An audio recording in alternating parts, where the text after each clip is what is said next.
In this lesson, we're going to get into more details of the content structure of each presentation type. Remember that there is persuasive presentations, explanatory, and narrative. Each of them has a specific narrative arc that will help you structure your content. This structure doesn't have to be exactly the same, but I recommend using it as a base.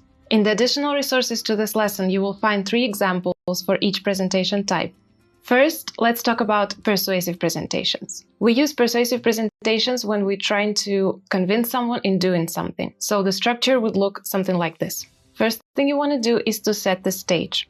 You can do that by introducing yourself or the current situation, explaining some trends or tendencies related to the topic. Next, you should formulate the problem, but without giving away the solution just yet. The problem could be users' pain points or some gap that you're trying to fill, or people's needs. Here you can also add a what-if scenario by imagining what the world would be if the solution was there already, or maybe a bad solution. And now it is time to reveal your solution. This is the peak part of your presentation. You can showcase your product here, your services, all its features, benefits, maybe a custom journey or mockups, everything that you have about the product. Now that you have revealed your solution, it is time to convince your audience that it can be a reality. You can do so by showing the timeline of your project, the team behind it, or the next steps. And now it is time to ask for what you need, whether it's an investment in your project, or you want people to buy your product or contract your services, or maybe make a change. Make sure you make it easy for them to follow up. Leave your contact details on the last slide, or you can also say something like, let's work together, or you can buy this product in this website. Now, let's see an example of a persuasive presentation.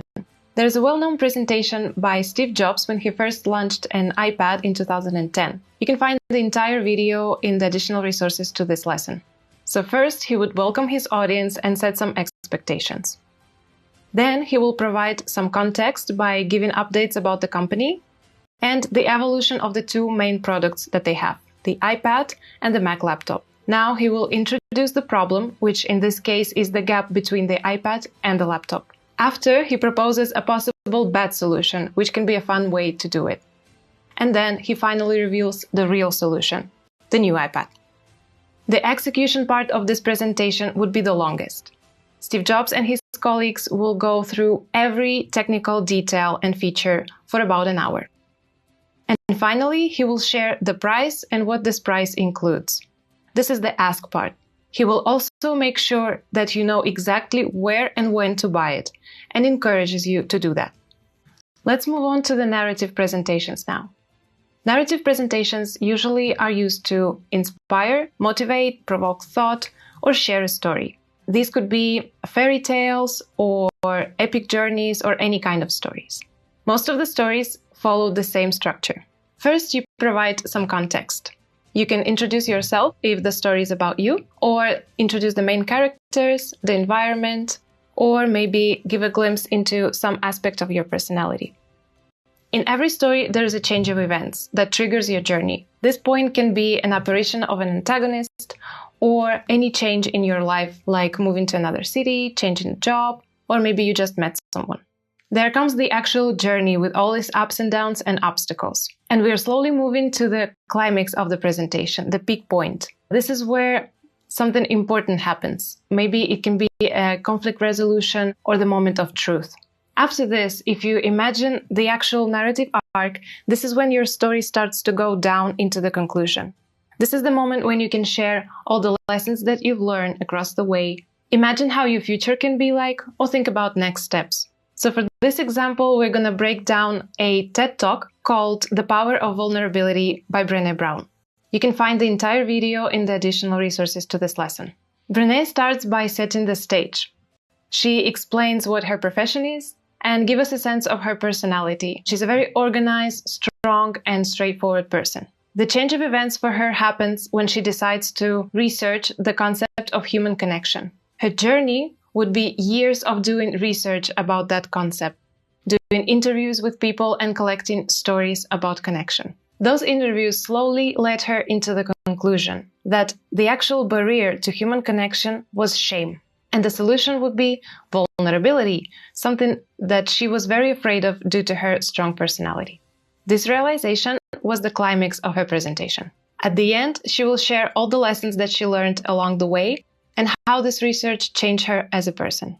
Now let's talk about explanatory presentations. This is the simplest kind, and the goal here is to purely share information. So the structure would look something like this. Set the stage to provide some context. You can introduce yourself or your company and define the topic. At this point, it's important to set some expectation to keep your audience interested. Then basically you just share all the information that you need to share, making sure that it's organized in a very clear way, so your audience can follow you easily. After that follows the conclusion. These presentations sometimes can be long and dense, so make sure you summarize all the points at the end. If you're doing a report, you can share the impact of these numbers in your company. Or if your presentation is a part of a bigger conference, make sure you link it to the concept of the conference. There is a very simple example to see the structure. There is a video called How to Recognize Poor versus Good Quality in Clothes by a fashion designer. Justine, the designer, starts by introducing herself and the purpose of the video. Then, from the very beginning, she introduces all the 5 points that she will be covering. This is important because the viewer already knows what to expect. Then she starts developing the points one by one, and after closes with the conclusion. Remember that you have all the videos of the examples in the additional resources to this lesson. Now that you're familiar with content structure of every presentation type, you can start creating your own. This is the most important part of this project, probably the hardest and the longest, so make sure you do your proper research. In the next lesson, we will outline our content structure into a visual storyboard.